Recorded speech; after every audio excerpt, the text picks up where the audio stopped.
Isang mapagpalang araw po sa ating lahat and welcome po to our 365 daily devotion. At ngayong araw po, ang topic po natin is bakit may exorcism. So, sabi po dito sa concept po natin patungkol po sa exorcism. Exorcism is the act of driving out an evil spirit through a spoken command, often done in the name of the authority of Jesus Christ. In Scripture, exorcism affirms Christ's power over the spiritual realm and the victory of God's kingdom over darkness.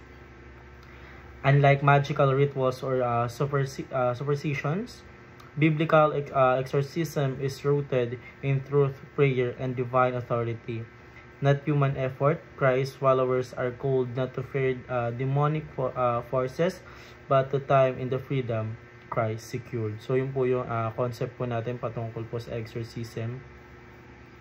And now tayo po dumako po sa ating Bible verse na matatagpuan po sa Mark chapter 1 verse 23 to 27. Ito po sabi po sa English, just then a man in their synagogue who was possessed by an impure spirit cried out, "What do you want with us, Jesus of Nazareth? Have you come to destroy, knowing who you are and the Holy One of God?" "Be quiet," said Jesus sternly. "Come out of him." The impure spirit shocked the man violently and come out of him with the shriek. The people were all so amazed that they asked each other, "What is this, a new teaching and with authority? He even gives orders to impure spirit and they obey him." So ito naman po sabi sa Tagalog po.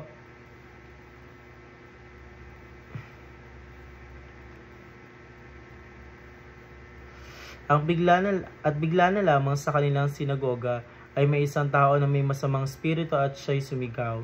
Anong nagsabi? "Anong pakialam mo sa amin, Jesus de Nazareth? Naparito ka ba upang kami puksain? Alam ko kung sino ka, ang banal na Diyos." Sinawain ni Jesus na nagsabing, "Tumahimik ka," at lumabas sa kanya. Nang kanyang pangisay siya ng masamang espiritu ay sumigaw ng malakas na tinig at lumabas sa tao. Silang lahat ay namangha at nagtanungan sila sa isa't isa at sinabi, "Ano ito? Isang bagong aral?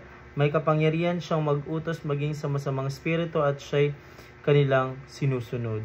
So yun po yung ating Bible verse. Pwede na tayo pa dumako po sa ating teaching una. Jesus casted out demons. So, ang ating Panginoon Diyos po na si Jesucristo ay nagpalabas ng mga demonyo po sa mga taong sinapian niya po doon po sa sinagoga po. At ito po ay yung mga sumapi po is yung mga masasamang espiritu po. So ito ay isa sa mga tanda isa po sa mga tanda po ng kapangyarihan po ng otoridad po bilang isang anak po ng ating Panginoon Diyos. So bilang isang anak po ng ating Panginoon Diyos po sa Ebanghelyo po is maraming pagkakataon na inilarawan ni Jesus po na nagpapalabas ng mga demonyo sa mga taong sinasapian po nila.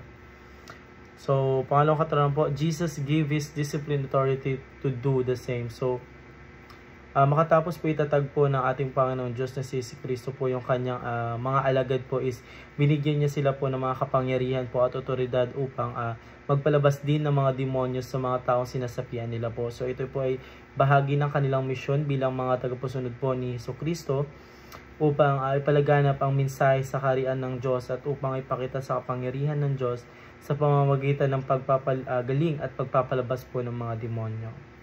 So, para po sa ating katuturan po pangatlo po, Jesus discipline exorcist in the Jesus name. So, yung ating Panginoon Diyos po, yung mga alagad po ng ating Panginoon Diyos is nagpapalabas po ng mga demonyo sa mga taong sinasapian po nila. So, sa pamamagitan ng kapangyarihan ng pangalan ni Jesus po, ang paggamit ng pangalan ni Jesus ay nagpapalabas ng mga demonyo ay nagpapakita ng kanilang pananampalataya at pagpakilala sa otoridad ng si Jesus po bilang isa sa mga Bisaya at anak po ng Diyos. So pamamagitan po ng pangalan ni Jesus, ang mga alagad ay nakapagpapakita ng kapangyarihan ng Diyos at nakapagpapalaganap ng mensahe po ng kaharian po ng ating Panginoon Diyos.